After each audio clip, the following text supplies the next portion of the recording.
What if one small act of kindness on a flight you never wanted to be on could change everything? He was a single dad just trying to keep custody of his daughter. She was a CEO grieving a father she never got to say goodbye to. They were strangers until one empty seat, one quiet sacrifice, and one moment of unexpected humanity rewrote both their lives. This is a story about second chances, silent strength, and the altitude we reach when we lift someone else. Stay with me, because this story, it may just change the way you see kindness forever. Single dad switched seats with a crying woman. She turned out to be the owner of the airline. The Denver airport was a storm of rolling luggage gate changes and exhausted travelers clawing at their phones like lifelines. But Lucas Hale wasn't rushing. He couldn't afford to. His 6-year-old daughter Ellie clung to his hand, her pink hoodie pulled over her braided hair, dragging a faded unicorn backpack behind her. Lucas adjusted the duffel bag on his shoulder, watching the flight board flicker. Flight 739 to New York. On time. It had taken every favor coupon and a last-minute miracle to afford these tickets. Well, almost. The real miracle was sitting on the bench beside him, Ellie swinging her legs, humming a song about cupcakes she'd made up herself. He smiled. The court date was tomorrow. One more night in a budget motel, then he would stand before a judge and try to convince the state of New York he was enough. A man in an airline uniform approached. Mr. Hale Lucas stood instantly wary. Yes, the man handed him 2 new boarding passes. You've been upgraded, seats 2A and 2B, courtesy of an old friend at the desk, I believe. Before Lucas could object, the man nodded politely and disappeared into the crowd. Lucas stared at the tickets, stunned. Business class. Are we in trouble? Ellie whispered. He crouched down, smiling. No, baby. I think someone just gave us a little gift. The moment they stepped into the plane, Lucas felt the difference. Business class was a quiet world of soft lighting, warm towels, and people who looked like they had somewhere to be and someone else to blame for it. He helped Ellie into her wide reclining seat and buckled her in. Daddy, this seat has a button, she whispered, pushing it. The back reclined halfway. She giggled like it was magic. Lucas chuckled and ruffled her hair. Don't press them all at once. It might launch us. As the last passengers boarded, Lucas settled in. For once, he didn't feel like an outsider, just a dad flying with his daughter. Maybe this was a sign. And then he saw her. A woman in her early 30s rushed down the aisle. She wore a long black coat over a gray sweater, her hair pinned back in a precise twist, though strands had come loose around her face. She wasn't glamorous, but there was a quiet elegance to her. Her eyes were red-rimmed, her cheeks pale. Her hands trembled slightly as she clutched a boarding pass. I believe I'm in, she started to say to the flight attendant at the front of the cabin. I'm sorry, ma'am, the attendant interrupted, tapping her tablet. There was a last-minute change. We had a system reallocation after the check-in software crash this morning. You've been moved to seat 22B. The woman blinked, visibly stunned. But I booked this seat. Weeks ago. I paid, I understand. But our system bumped several passengers to balance the load. Your original seat was reassigned during the reshuffle. I'm terribly sorry. The woman took a breath. Just one. Her lips parted like she wanted to fight back, but something in her posture collapsed. Without a word, she turned and walked back toward Coach, gripping the strap of her shoulder bag so tight her knuckles turned white. Lucas watched her go. She passed their row, and as she did, he herded a sharp intake of breath, the kind someone takes to hold back a scream or a sob. Daddy, Ellie whispered, tugging his sleeve. That lady's really sad. He looked down at his daughter, and then he stood. Stay here, he told her softly. He caught up to the woman as she reached her assigned seat 22B beside the bathroom next to an irritable man already sprawling into her space. Excuse me, Lucas said gently. She turned, startled. He offered his boarding pass. Take my seat, business class. It's next to my daughter. Her brows drew in. Why would you do that? He shrugged. She asked why you looked sad. The woman stared at him. You don't have to tell me anything, he added, but no one should cry in a seat that smells like hand sanitizer and engine oil. For a moment, she didn't move.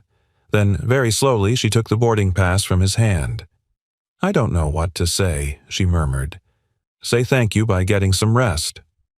Lucas turned and made his way back to the back of the plane. The seat he'd claimed now was cramped, noisy, and sticky with someone else's spilled drink. He sat anyway. As the plane took off, Lucas leaned his head back and closed his eyes. The seat rumbled beneath him.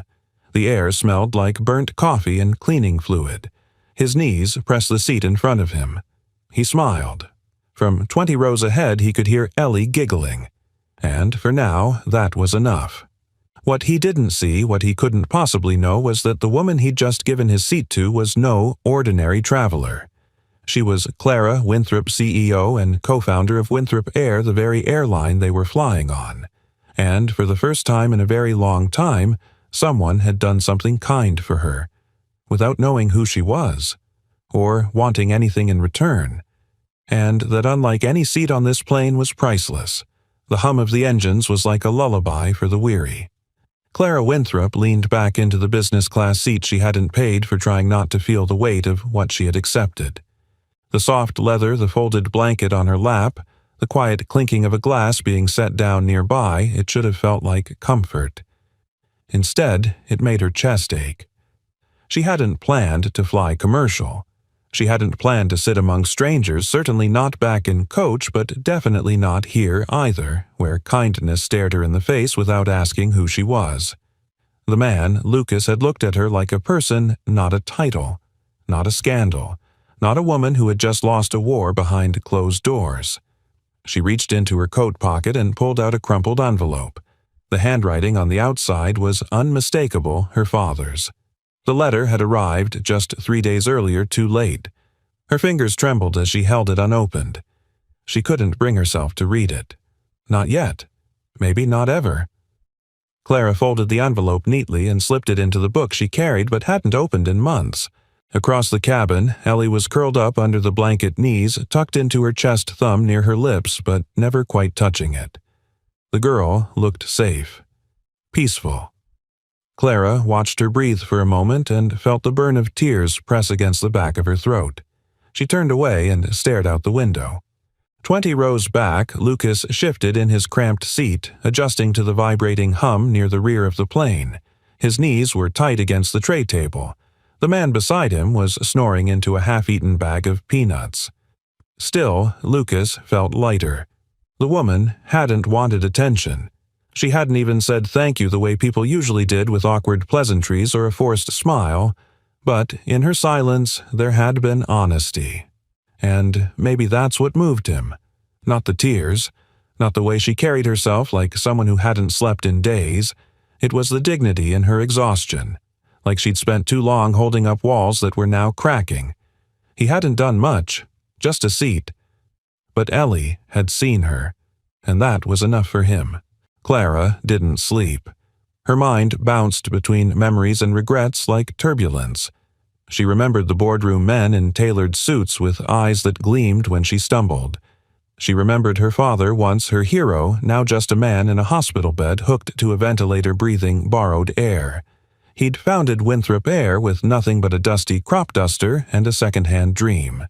He taught Clara to fly before she could legally drive. She still remembered his voice in the cockpit. Altitude is attitude, baby girl.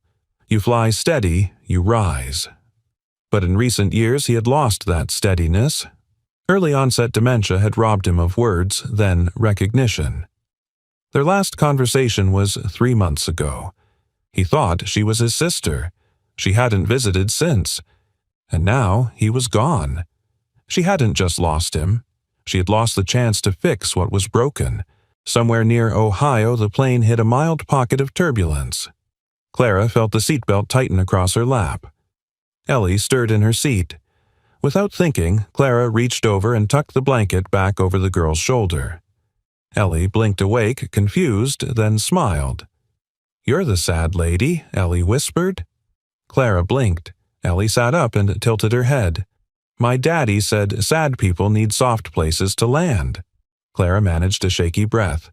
Your daddy is very kind. He's my best friend. The girl laid back down content. Her words echoed inside Clara's heart like a whisper from some better world. Soft places to land. It wasn't just a seat. It was space. Grace. Something she hadn't given anyone, least of all herself. Lucas watched the seatbelt sign flicker off. He leaned his head against the window, trying not to think about the courtroom. About tomorrow. About how little he had to offer Ellie beyond loyalty and scraped-together courage. His phone buzzed on airplane mode. A reminder he had set 2 weeks ago, deadline to submit a second employment letter. He hadn't gotten the first one. He closed his eyes and focused on breathing on the soft hum on the miracle of getting his daughter a little comfort in a sky full of uncertainty. Then he felt it.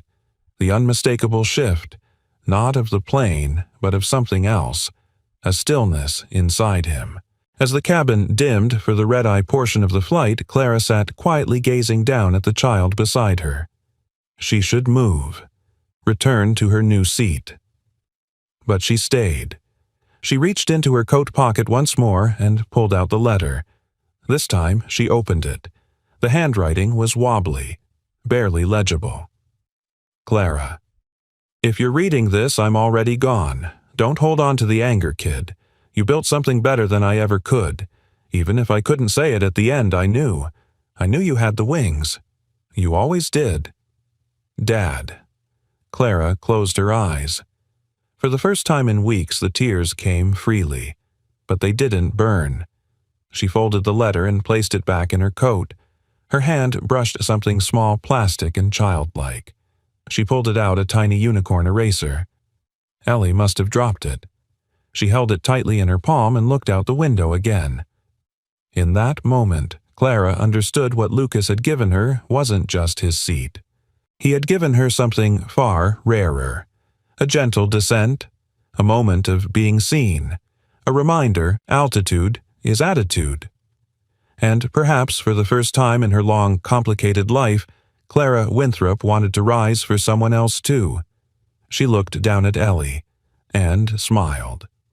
The sun had barely begun to peak above the horizon when Flight 739 touched down at JFK. Its tires screeching softly against the runway like a whispered reminder that reality had arrived. The sterile glow of morning filled the cabin as the plane taxied to the gate and passengers stirred from their red-eye stupor with yawns and neck stretches. Lucas blinked himself awake, rubbing a crick from his neck. He'd barely slept. The seat had offered little in the way of comfort, but it hadn't mattered. Not after seeing Ellie tucked into a real bed of a seat wrapped in a blanket, cheeks rosy with sleep. She deserved that softness, even for a night. The man beside him grunted, reached for his briefcase, and muttered something about connections. Lucas didn't respond. He was too focused on the wave of dread curling through his chest. Court was in 6 hours. He adjusted his hoodie, checked on Ellie through the parted curtain, and reached for the worn canvas duffel bag that carried everything extra clothes, documents, and the last few pieces of a life he was still trying to hold together. The aisle buzzed with movement. As the plane emptied row by row, Lucas spotted an older man a few seats ahead, well-dressed, silver-haired, with the unmistakable air of someone who had flown 1,000 times but never stopped appreciating the magic of it. The man turned, gave Lucas a once-over, and nodded with the kind of respect men offer each other without needing words. Lucas nodded back, surprised. First time in New York, the man asked casually. Lucas smiled wryly. First time arriving with a lawyer waiting to tear me apart. The man raised a brow but chuckled. Court custody. Lucas said, voice lower. Ex-wife wants full rights. I lost my job a few months back. Been applying everywhere. The man paused, then extended his hand. Frank Linwood. I flew for Winthrop for 30 years. Now I just consult and watch the kids make all the mistakes we warned them about. Lucas shook his hand. Lucas Hale. Used to work aircraft systems maintenance out west. Frank looked impressed. Real work. That counts. Lucas shrugged. Not in courtrooms. Before Frank could respond, a flight attendant announced final disembarkation. Lucas stood slinging the duffel over his shoulder, glancing once more toward business class. Clara was already gone. Clara stood near baggage claim, watching the carousel spin with the detached gaze of someone who was present in body but nowhere near emotionally grounded. She held her carry-on close, not because it was valuable, but because she needed to hold on to something. A voicemail had greeted her the moment she landed. The hospital. Final arrangements. She hadn't listened to the whole message. Just the beginning was enough. He's gone. She didn't cry. Not this time. Not in public. Not in the chaos of New York, where grief was too common to make space for. But her eyes kept scanning the crowds without realizing what or who she was searching for. Then she saw them. Lucas holding Ellie's hand, weaving through tired passengers and airport noise with the focus of a man walking a tightrope. Ellie skipped her little backpack, bouncing. Lucas carried everything else. Clara found herself frozen. She could have turned away, could have slipped out and into her waiting car, disappearing back into the clean lines of corporate glass towers and boardroom drama. But she didn't. Instead, she stepped forward. "Mr. Hale," she said softly. Lucas stopped, surprised. "Miss." "Clara?" she offered, adjusting the strap of her bag. Ellie beamed. "You sat next to me." Clara smiled. "Yes, I did." Lucas's brow furrowed. "You're still here. I was waiting for my ride. And I suppose I was hoping to see you." Lucas looked skeptical. Why, Clara hesitated. "Because yesterday you offered something most people don't. Kindness without an agenda. And I don't get that often." Lucas shrugged. Didn't seem right letting someone cry in row 22. A long pause. Then Clara added carefully, "I know who you are now, Lucas. I mean what you're facing."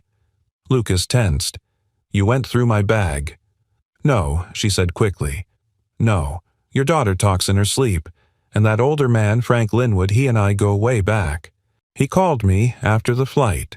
Said he met a man who reminded him of the pilots he used to trust with his life." Lucas blinked, caught between suspicion and gratitude. "I'm not offering pity," Clara said, lowering her voice. "But if you need a reference or help with an interview, I have contacts. My father built Winthrop Air from nothing. I'd like to believe he'd want me to help people who still believe in something." Lucas stared at her. Why, he asked. Clara looked at Ellie, then back at him. "Because for a few hours up there you gave me peace. You let me disappear without asking who I was. That meant something." Lucas swallowed emotion, catching in his throat. "I don't want charity," he said. "This isn't charity," she replied. "It's a seat exchange." Then, before he could answer, a car pulled up. A driver stepped out and opened the door. Clara hesitated. "My number's on this card. I don't expect anything. But I meant it. If you ever need a place to land professionally or otherwise." She handed him the card, nodded to Ellie, and climbed into the car. Lucas stood there holding the business card like it weighed 100 pounds. Daddy, Ellie whispered, was she a good guy or a sad guy? Lucas smiled faintly. Maybe both. Then he turned toward the exit, the business card tucked into his pocket, still unsure whether he would use it, but knowing deep down, something had changed. For both of them. The line at the baggage carousel was long, loud, and uncooperative, just like Lucas's nerves.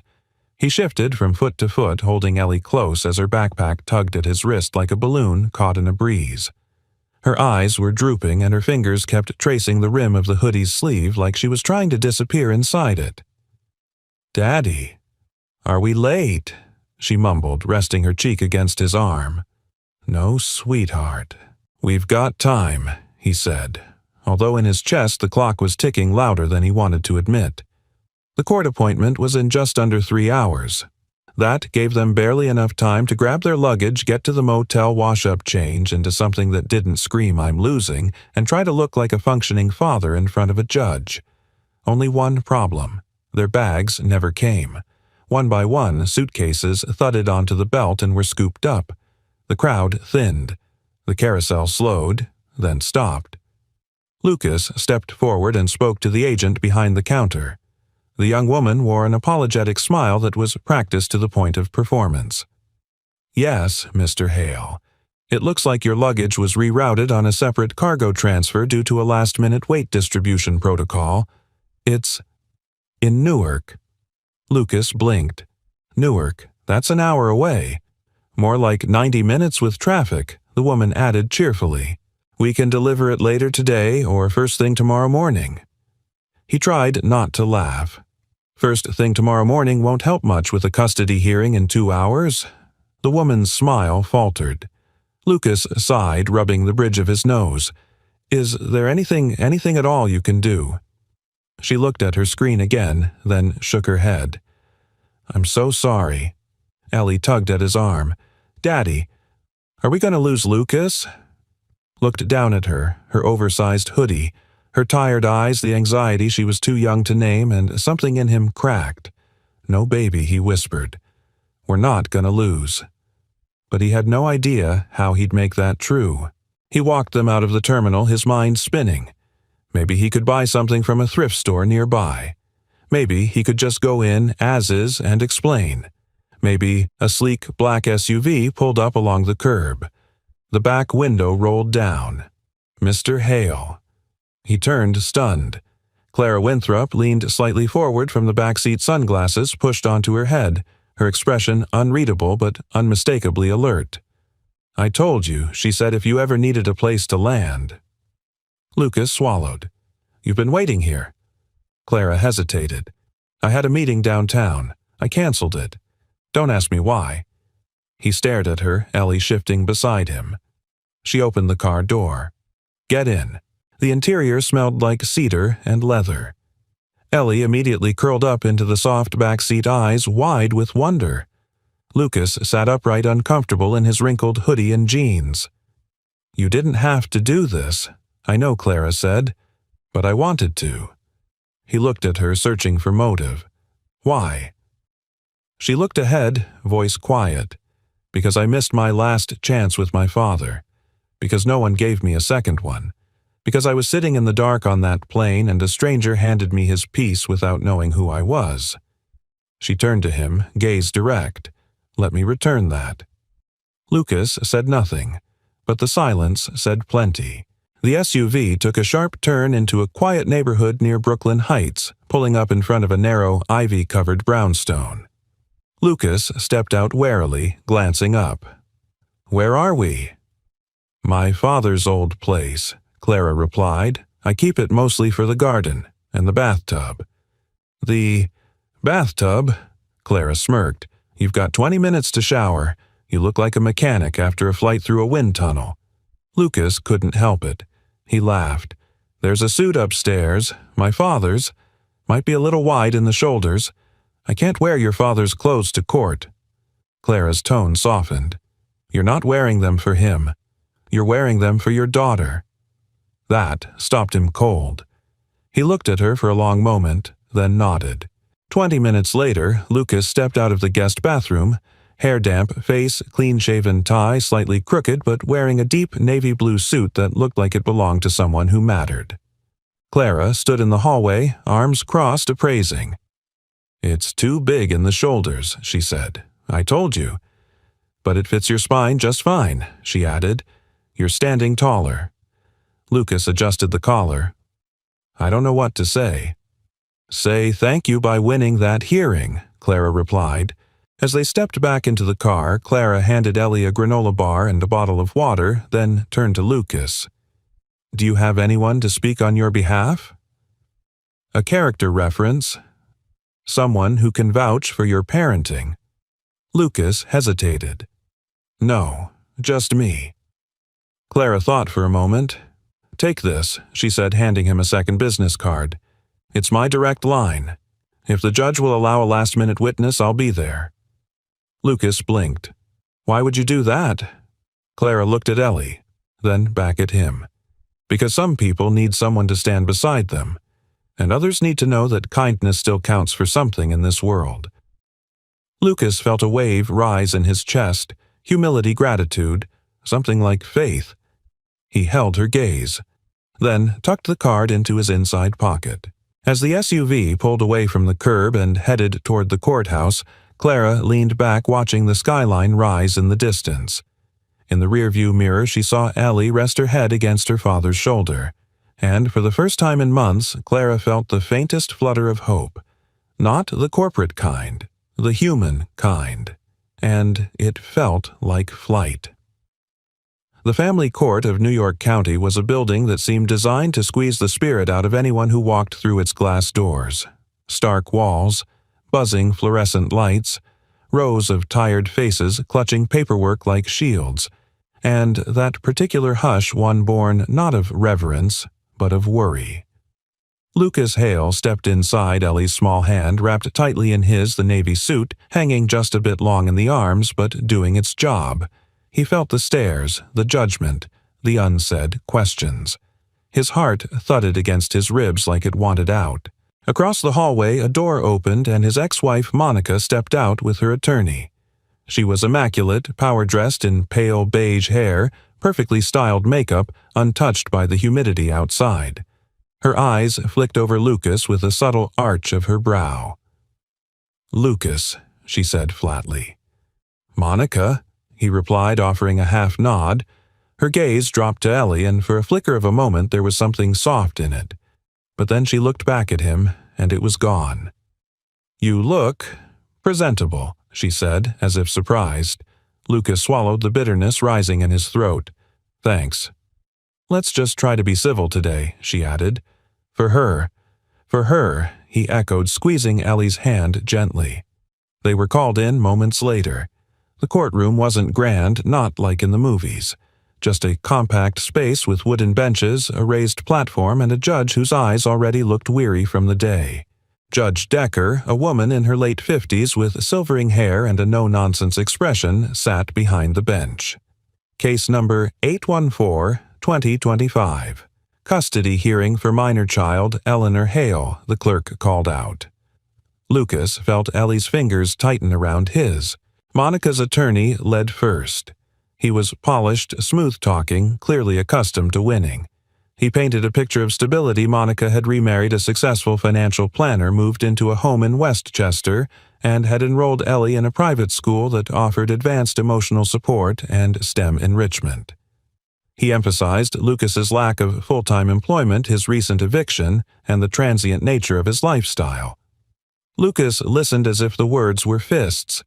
Each one chipped away at the life he'd fought to rebuild. His knuckles were white on the table. Then it was his turn. He stood, slowly cleared his throat, and addressed the judge without looking at Monica. "I'm not here to claim I'm perfect," he began, voice steady but low. "I lost my job after a company downsizing. I'm working to rebuild.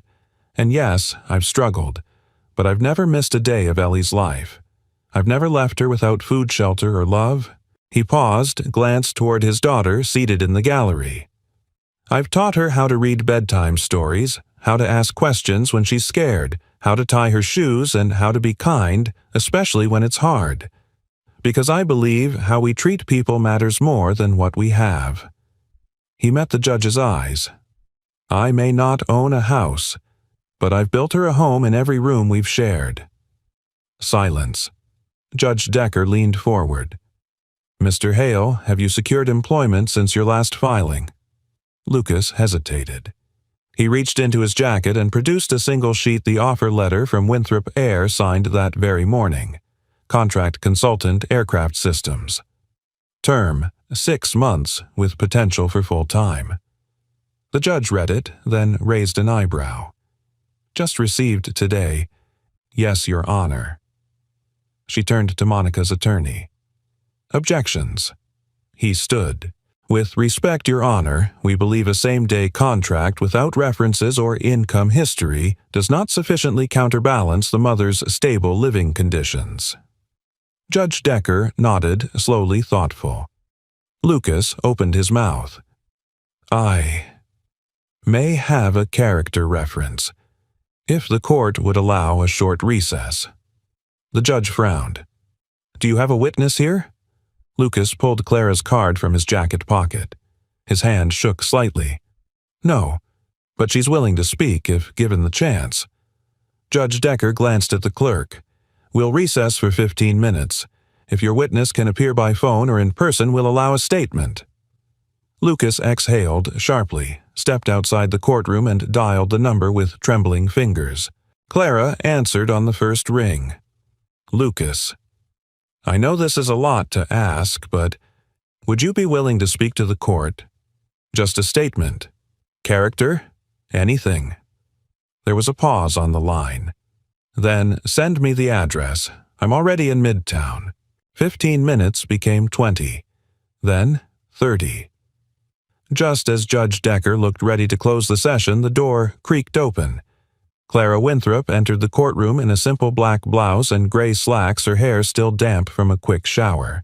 No makeup, no pretense. The clerk asked her to identify herself. Clara Winthrop, Your Honor, CEO of Winthrop Air. A whisper rippled through the room. Even Monica's attorney's expression twitched. The judge arched a brow. And your relationship to Mr. Hale? I met him yesterday, Clara said calmly, on a plane. He gave me his business class seat when I was having a difficult day. He didn't know who I was. He just saw a person who needed kindness. She turned toward the gallery. And I saw a father who gave up his own comfort for a stranger without expecting anything in return, who told his daughter when she asked about me that sad people need soft places to land. Clara looked back at the judge. I've interviewed hundreds of candidates in my field. I've read resumes with degrees and buzzwords. But character can't be written down. You have to witness it. And in Lucas Hale, I did. She paused. I'd trust him with my company. I'd trust him with far more. The room was silent. Judge Decker leaned back in her chair, folded her hands, and nodded once. I believe I've heard enough for today. A decision will be issued by the end of the week. She banged the gavel. The session was adjourned. Lucas turned to Clara, stunned. You didn't have to say all that. I didn't, she said simply. I meant it. Ellie ran up to them, clutching her father's hand, then turned to Clara. Do you fly all the time? Clara smiled. Almost every day. Can I come with you sometime? Lucas laughed. Ellie. But Clara bent down. Maybe someday, when your daddy lets you. And for the first time in weeks, Lucas didn't feel like he was falling. He felt like he was flying. The rain had come suddenly sweeping through the city in diagonal streaks of silver as Lucas stood beneath the overhang of the courthouse. The suit clung to him slightly. He hadn't expected to leave the courtroom feeling anything close to hope. Yet here it was, stubborn and real, pulsing like a heartbeat he'd forgotten he had. Ellie danced in a shallow puddle, her laughter ricocheting off the concrete.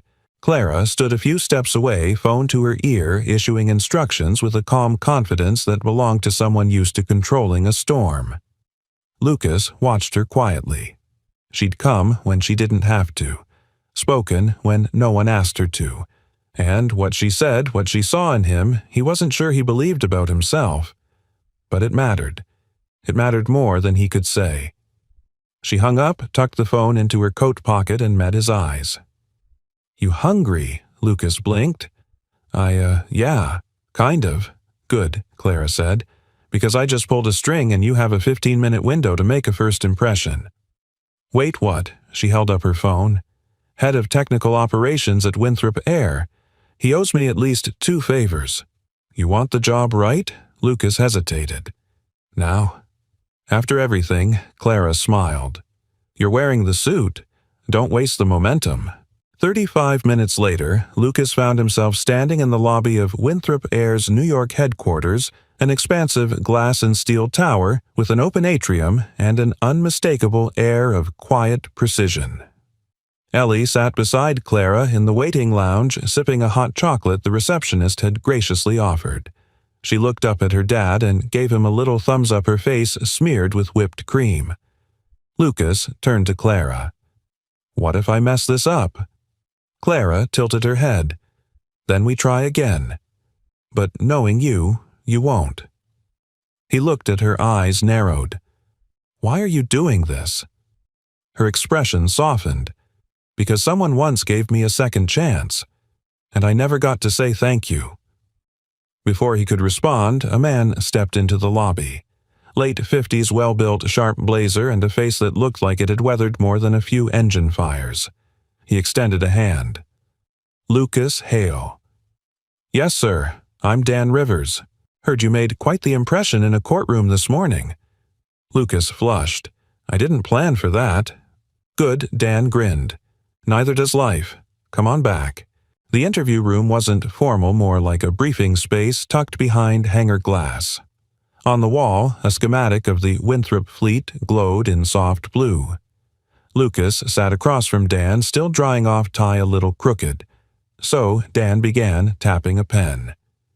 "You were systems maintenance at Miller Aviation in Colorado, 5 years," Lucas nodded. "Started in mechanical, shifted to diagnostics and flight readiness compliance." Dan raised an eyebrow. "Why'd you leave?" "Didn't have a choice," Lucas said plainly. "They downsized. I was the last hire in my department." Dan grunted. "And what have you been doing since applying?" "Raising my daughter. Fixing what I can. Waiting." Dan looked at him a long moment. "You know how many guys walk in here talking about cutting-edge systems and certifications and can't find a pressure leak without a manual?" "I'm not a genius," Lucas replied, "but I've had to improvise. I'm the guy who makes it work with duct tape and prayer." Dan laughed. "You'll fit right in." He stood. "Contractor role? 6 months. If you prove yourself, we talk full-time. Start next Monday." "Deal." Lucas blinked. "Just like that." Dan held out a hand. "Clara vouches for you, and I trust her judgment more than I trust the FAA." Lucas shook his hand firmly. He didn't feel lucky. He felt seen. When he walked back into the lobby, Ellie ran to him. "Did you get the job?" He bent down, scooped her up, and whispered, "Yeah, I did." She squealed and hugged his neck. Clara stood and approached her face unreadable. Lucas faced her, still holding Ellie. "Why did you really do this?" Clara hesitated. Then in a voice barely above a whisper said, "Because you didn't ask for it. And because, when you looked at me on that plane, you saw a human. Not a headline, not a failure, just someone hurting." Lucas was silent for a moment. Then, "You were never a failure." Clara laughed softly. "You'd be amazed how often I've felt like one. Board votes, shareholder losses, losing my father sometimes. I wonder if I'm just piloting on autopilot through the wreckage." Lucas set Ellie down gently and looked at Clara squarely. "You came back for someone you met for 15 minutes.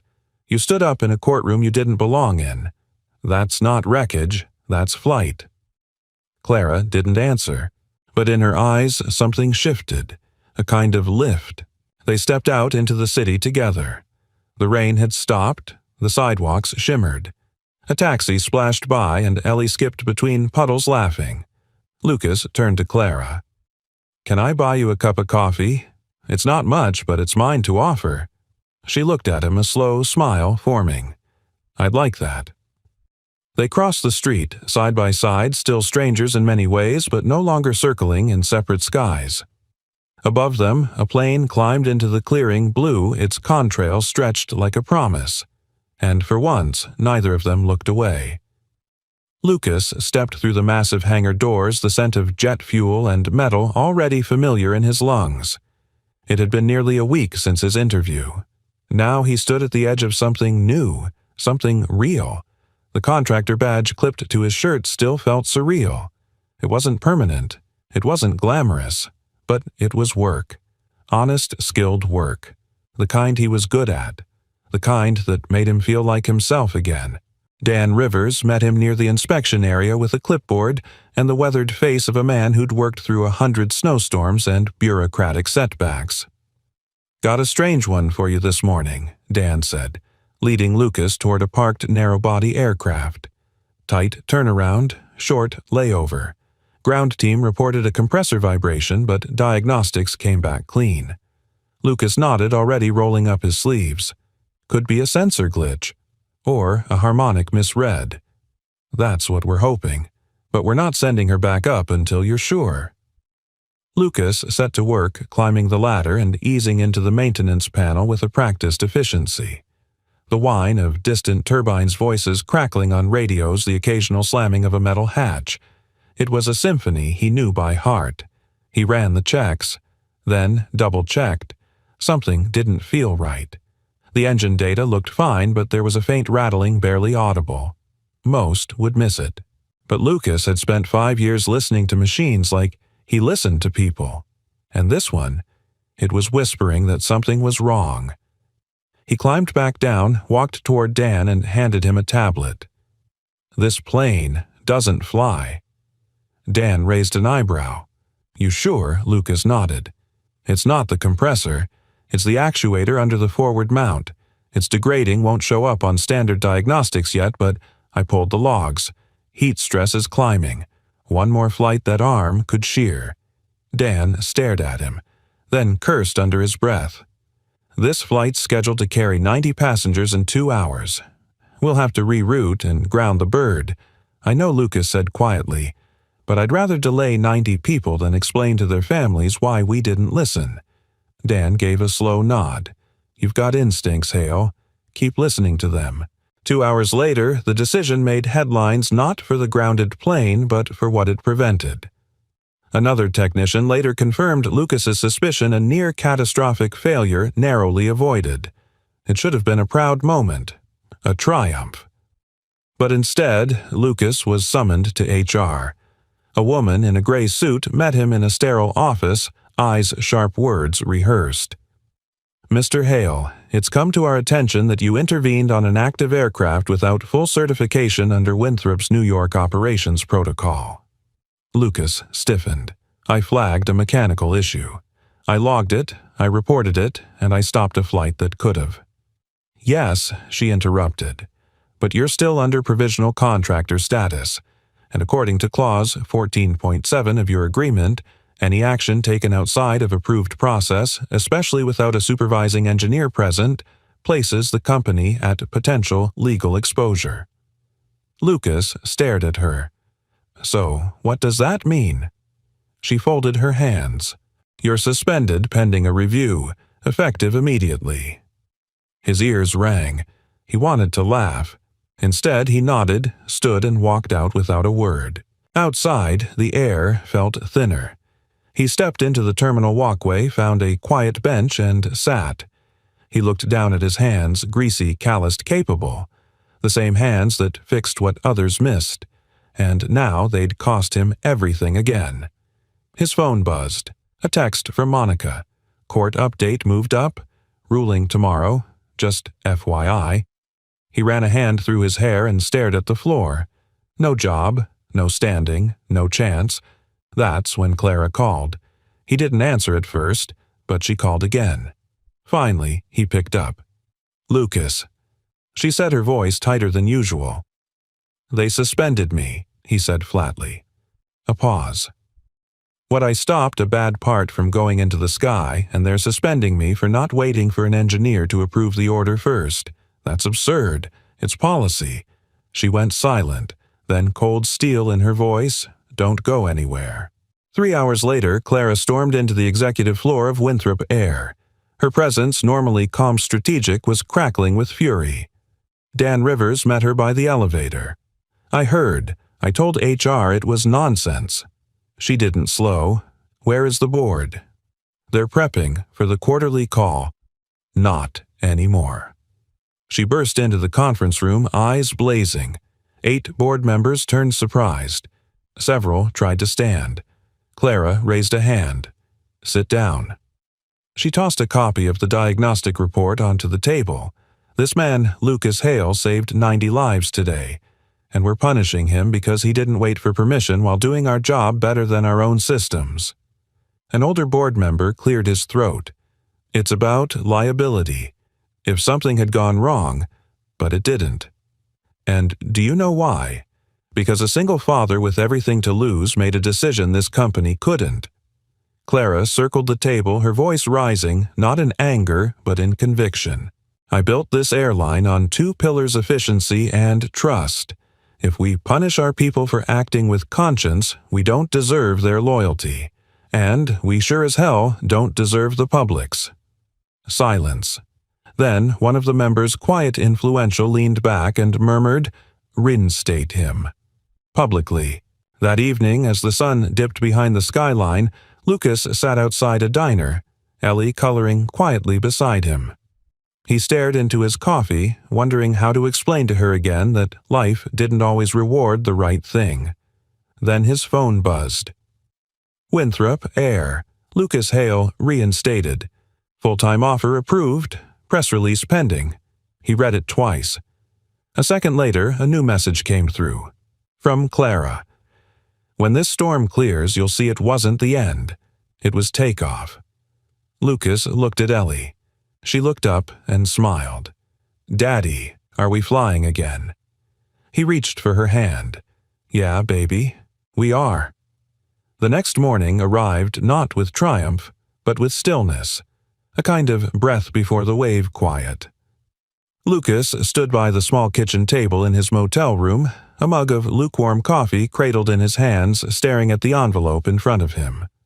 The paper was soft at the edges, a little worn from being handled too many times. He had written it 3 days ago after the first court session when everything felt like it was slipping beyond repair. The letter wasn't for the judge. It wasn't even for Monica. It was for Ellie. In case he lost, he hadn't intended to show it to anyone. He didn't even know if he'd meant every word when he wrote it. But now, after everything, after the suspension, after Clara's defense, after the reinstatement that came like a second sunrise, it no longer felt like a letter of defeat. It felt like a record of the climb. Ellie stirred on the bed behind him, tangled in the comforter, still in that half-dream world children seemed to drift in and out of so effortlessly. She didn't know what the ruling would be today, but she knew her daddy had come back last night not broken, but smiling. Lucas folded the letter again and tucked it into his inside pocket. The courthouse felt different the second time.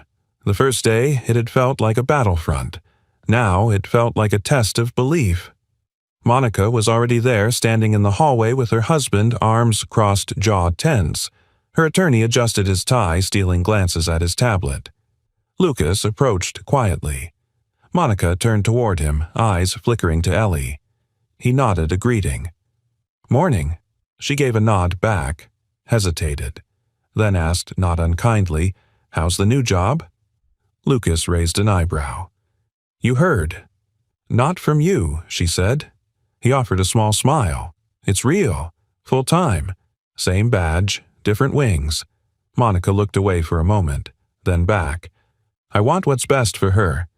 "You know that, right?" "I do," Lucas said. "And I think we're both getting better at seeing what that actually means." Before she could respond, the clerk called them in. Judge Decker didn't waste time. She glanced at the new documents on her desk, Winthrop's reinstatement letter, a signed statement from Dan Rivers, even a printed copy of the press release that had quietly gone semi-viral overnight. "I've reviewed the new material," she said, her voice firm but not unkind. "Mr. Hale, it's clear that your employment situation is not only stabilized but is supported by a major employer that's publicly acknowledged your judgment and character. That weighs heavily in your favor." Lucas nodded, swallowing the knot in his throat. To that end, the judge continued, "This court is prepared to award joint custody with shared placement and a flexible visitation schedule based on Mr. Hale's new work hours. Both parties will collaborate on Ellie's education and medical care, and neither will relocate the child more than 50 miles without notice." Lucas exhaled slowly. He hadn't realized he'd been holding his breath. But the judge wasn't finished. "One more thing," she said, her gaze softening. "Mr. Hale, your daughter is young. She may not understand the meaning of what you fought for today. But someday she will. And when that day comes, I hope she finds anything that explains who you were when she needed you most." Lucas paused, then reached into his jacket. He pulled out the letter. "May I read something?" he asked. The judge nodded. Lucas unfolded the paper. His voice caught on the first word, but he pushed through. "Dear Ellie, if you're reading this, then something didn't go the way I hoped. Maybe I couldn't prove I was enough. Maybe I lost the chance to hold your hand every morning. But I need you to know I never stopped trying. I fought, not because I wanted to win, but because I wanted you to know you're worth fighting for.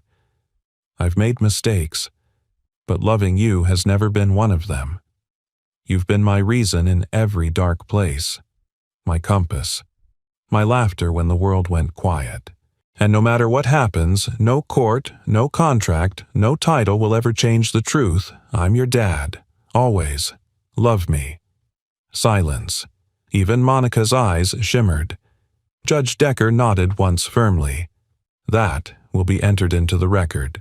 After the session, Lucas stepped out into the bright morning sun. Clara stood at the bottom of the steps, arms crossed, her expression unreadable until she saw him. "Joint custody," he said. A smile broke across her face, small, proud, radiant. "I'm proud of you," she said simply. He chuckled. "You barely know me. I know enough." They walked toward the edge of the courthouse together. Ellie ran ahead, spinning in circles like the wind couldn't touch her. Lucas looked at Clara. "That day on the plane you said no one had ever offered you peace without asking who you were." "I remember." And now Clara glanced at him, eyes full. Now she said softly, "I think I finally learned how to land." They watched Ellie twirl in the sunlight, and for a moment neither of them spoke. Then Lucas reached into his coat again and handed Clara the letter. "I wrote it in case I lost. Thought about burning it. But maybe she should hear it someday. From someone who's lived through both the crash and the climb." Clara accepted it with both hands, holding it as if it were made of glass. "She will," she whispered. "And when she does, she'll know exactly the kind of man her father is." And somewhere high above them, a plane sliced through the blue wing's steady course, true. Just like Lucas. The terminal lights cast a golden hue across the gleaming floors of JFK as Lucas walked toward Gate 34. His contractor badge now replaced with a permanent one that bore his full name and the Winthrop Air logo. It had been 3 weeks since the custody ruling and his reinstatement. 3 weeks since life once spiraling had leveled into something like flight. Ellie had spent the weekend with Monica by choice. They were learning how to share her without tearing her apart. Monica had even texted Lucas a photo of Ellie eating pancakes, cheeks full, grinning wildly. It wasn't perfection. It was progress. Lucas adjusted the collar of his crisp navy blue jacket and entered the operations wing where Clara was waiting beside a conference room window. She was staring out at the tarmac, arms across her reflection lined with thought. "Boss lady," he said gently, his voice teasing but warm. She turned. There was something in her face today, something different. Not stress, not fatigue. Something harder to place. "I just got out of the board meeting," she said. They reviewed the full timeline of the grounded flight. Lucas stiffened. "Am I in trouble again?" "No," she replied quickly. Quite the opposite. She stepped toward him and handed over a document. Lucas scanned it, an internal commendation form signed by 4 executives and Dan Rivers himself. In the margin was a handwritten note. Some people save planes. Others save the company. Clara watched him read, then spoke softly. "The board is asking me to return as full-time CEO effective immediately. They're reinstating my voting shares." Lucas blinked. "Clara, that's what you've been fighting for?" She nodded, but there was no joy in her eyes. Only wait. "And yet I'm standing here wondering if it's still what I want," she said. He tilted his head. "Why wouldn't it be?" She hesitated. "Because for the first time in years, I've done things that had nothing to do with shareholders' profit margins or press releases. I defended a man I barely knew because it felt right. I shared a moment with his daughter on a red-eye flight that reminded me what grace looks like when it's not wrapped in polish." She looked down, and I liked that version of me better. Lucas was quiet for a long moment. Then, gently, "You don't have to stop being her." Her eyes lifted to his. "I think you forgot," he added, "that the version of you who fights for what's right is the real one. The boardroom didn't build you. You brought integrity into it. Don't let them take it back now that you've remembered what it feels like." Clara stared at him, her breath catching slightly. "Besides," he added with a crooked smile, "I'm kind of counting on having a boss who still believes in giving the right people a second chance." Her laugh was soft but real. Later that evening, Clara sent out an internal memo, not to the public, not to the press, but to her team. Effective today, Winthrop Air will be launching a new internal initiative, the HAIL Protocol, a system that empowers on-site maintenance staff to flag safety risks even without senior authorization, because sometimes instinct outruns policy, and because trust is earned not by position but by principle. Clara Winthrop, CEO. The following Friday, Clara invited Lucas to accompany her to a company-sponsored community outreach event, an aviation education day at a local youth center in Queens. Dozens of children arrived with wide eyes and open notebooks ready to hear from real pilots and engineers. Lucas stepped in front of a group of 10-year-olds, knelt beside a model engine, and began explaining how airflow worked. Clara watched from the corner of the room, arms folded, smiling. But what struck her wasn't the technical talk. It was the way Ellie, who had come along coloring on a corner table, looked at her father. Like he could lift an entire plane with one arm. Like he was the plane. Later, when the event wrapped, Clara offered to drive them home. In the car, as Ellie dozed in the back seat, Lucas turned toward her. "Why did you really name it the HAIL Protocol?" Clara didn't look at him right away. Then, quietly, "Because people need to be reminded that good men don't need spotlights. They need systems that trust their integrity. You didn't just prevent a failure that day, you revealed one. In us." Lucas was silent. The weight of those words settled deep. After a pause, Clara asked almost nervously, "Do you ever think about that flight, that moment?" "All the time," he said. "What do you think it meant?" He glanced at her.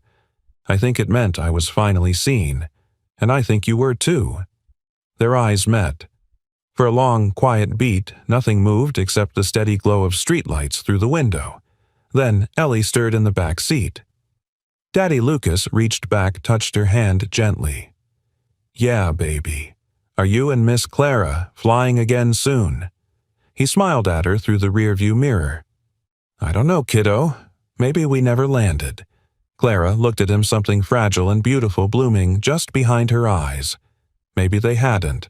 Maybe they'd just been circling each at a different altitude, waiting for the right place and the right person to land beside. And now the runway was clear. Rain traced long silver lines down the courthouse windows as Lucas sat once more in the corridor outside Judge Decker's courtroom. But this time he wasn't gripping his knees in silent panic. He wasn't sweating through an ill-fitting suit or staring at the floor as if it might swallow him whole. He was calm, because now he had something that no legal ruling could give or take away: stability, purpose, and a quiet kind of pride. Ellie sat beside him, swinging her legs. She was wearing a navy dress with tiny airplanes embroidered along the hem. She'd picked it herself. "I want to look like I fly," she had declared that morning. Lucas smoothed the collar of his shirt, glanced down at the folder on his lap. Inside were the final documents: job confirmation, salary, summary housing lease agreement, the foundation of a life rebuilt brick by brick. The clerk opened the door. "Mr. Hale, Ms. Brennan, the judge is ready." Lucas looked up to find Monica standing across the hallway wearing a tailored gray dress and a softer expression than he'd seen in a long time. Her husband remained near the elevator, respectfully distant. Monica stepped closer. "You look good," "Thanks," Lucas said. "So do you." She glanced at Ellie, then back at him. "I've been thinking, maybe we don't need to fight anymore." Lucas studied her face, still proud, still guarded, but something inside had shifted. "Agreed," he said gently. "Let's stop treating each other like enemies." She nodded. They walked in together. Judge Decker looked up as the three entered. "Back again," she said dryly, though there was a glimmer of warmth behind her glasses. "Let's make this the last one, shall we?" "Yes, Your Honor." Monica and Lucas answered in unison. The judge reviewed the files, silently flipping through pages with a precision honed by decades of decisions. Then she looked up. "Before I rule, I want to ask one question. Not to the attorneys, but to the parents." She set down her pen. "What do you want Ellie to remember about this moment 10 years from now?" Lucas felt his heart skip. He turned to Monica. She answered first. "I want her to remember that her parents put her first, even when it hurt, that we chose peace over pride." Judge Decker nodded, then turned to Lucas. He cleared his throat. "I want her to remember that she was always enough, that no matter what room we were in, she was never the one on trial." The judge let the silence hang. Then she smiled, just faintly. "This court finds both parties capable, loving, and deeply committed. Therefore, custody will remain joint with placement divided on a flexible cooperative schedule. This agreement is not just legal, it is a moral pact. Break it, and you don't just break trust with each other, you break it with Ellie." Lucas swallowed. "Yes, ma'am." The gavel came down, a sound not of judgment but of closure.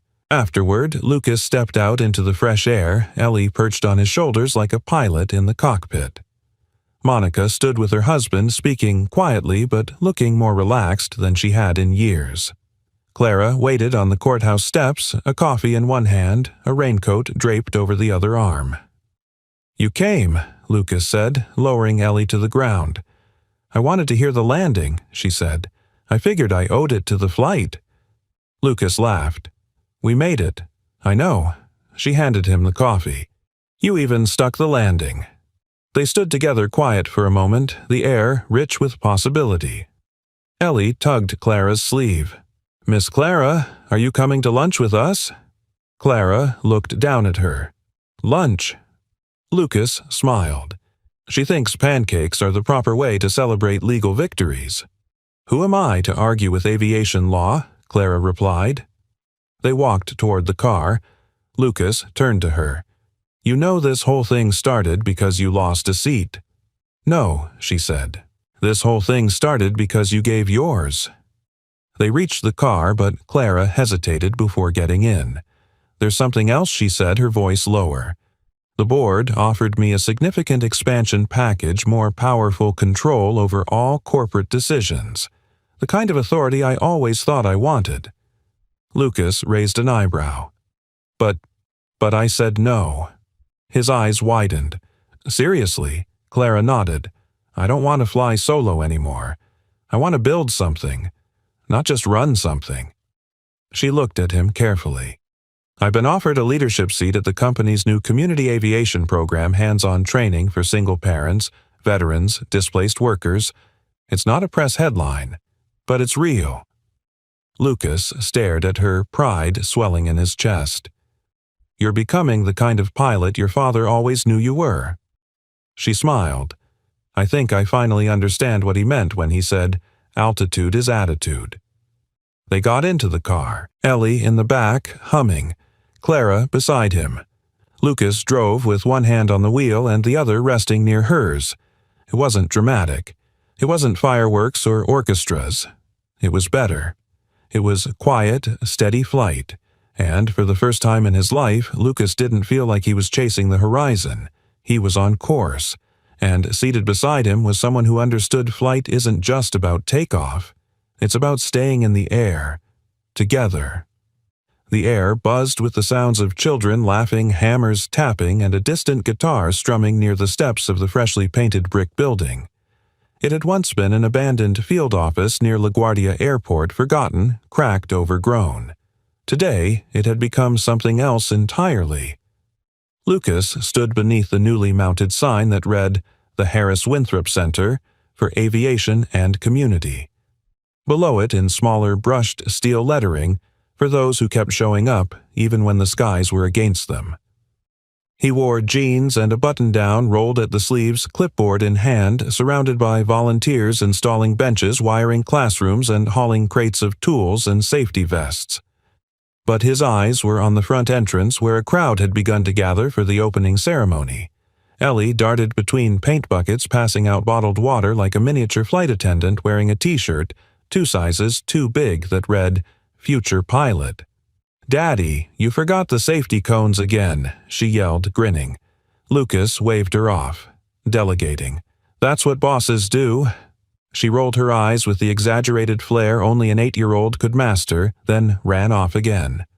Behind him, Clara stepped into view, clipboard under her arm, aviator sunglasses perched on her head. She wore a navy jumpsuit and sneakers dust on her knees and a smile on her face. "We're 5 minutes behind schedule," she said. "We're still ahead of miracles," Lucas replied. She tilted her head.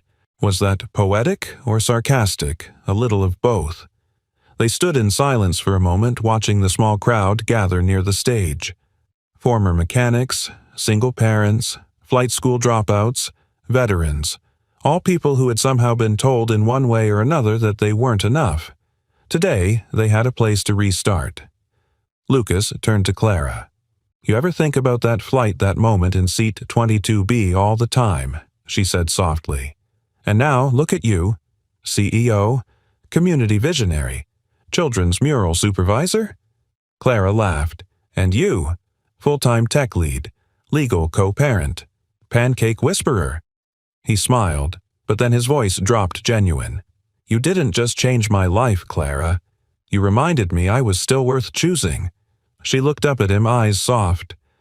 "I didn't give you anything you hadn't already earned," she said. "I just made space for you to see it." He paused. "And what about you?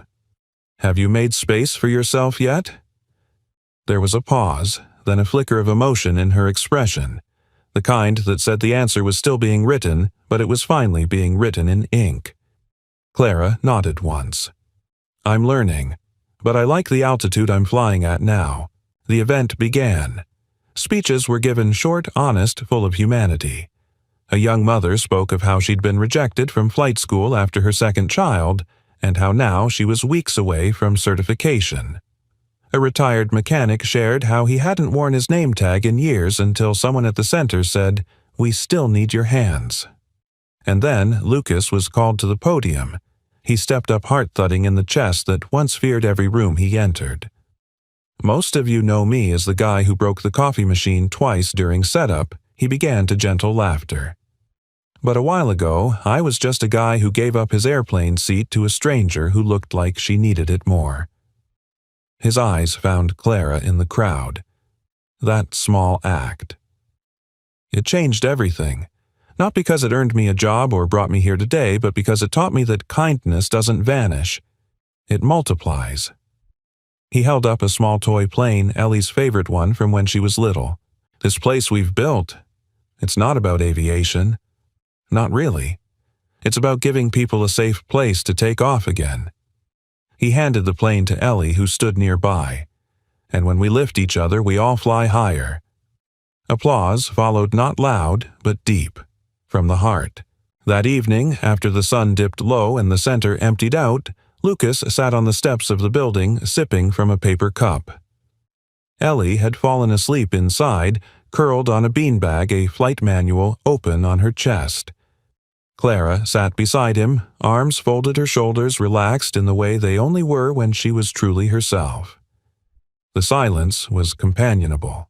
Funny, Lucas said, "I used to think my whole life was stuck in standby mode. Now, I feel like I've finally left the ground." Clara turned to him. "You didn't just leave the ground, Lucas. You built the runway for others." He looked at her then, a different look, one not of wonder or gratitude or uncertainty, but of clarity. Deep, grounded knowing. "I'm not asking for anything you're not ready to give," he said gently. "But if you ever think about flying tandem." She smiled, slow and warm. "Already packing my bags." They both laughed quietly. Then Clara leaned her head on his shoulder, and the world settled into that still sacred place where nothing needed to be said, where two people, once strangers in the sky, had found their way to the same ground and maybe the same future. Above them, a plane soared across the darkening sky, its lights blinking steadily against the dusk. And for the first time in a long time, Lucas didn't look up with longing. He looked forward with hope, because the kindness he had once given freely in silence had come back not as a reward, but as a life, and that life was flying higher than ever. Sometimes we don't need a grand rescue. We just need someone to give us a little room to take off again. Lucas gave up his seat, but gained his purpose. Clara lost her direction, but found a way to lead with heart. And Ellie. She got the most precious gift of all, a father who never stopped showing up. Because in the end, kindness isn't about what you get back. It's about what you pass forward. Where are you watching from today? And have you ever experienced a moment of kindness that changed your life? If this story touched you, don't forget to like, comment, and subscribe for more real human stories every week. Thank you for spending this time with us. Until next time, stay kind, stay strong, and remember, every heart has wings.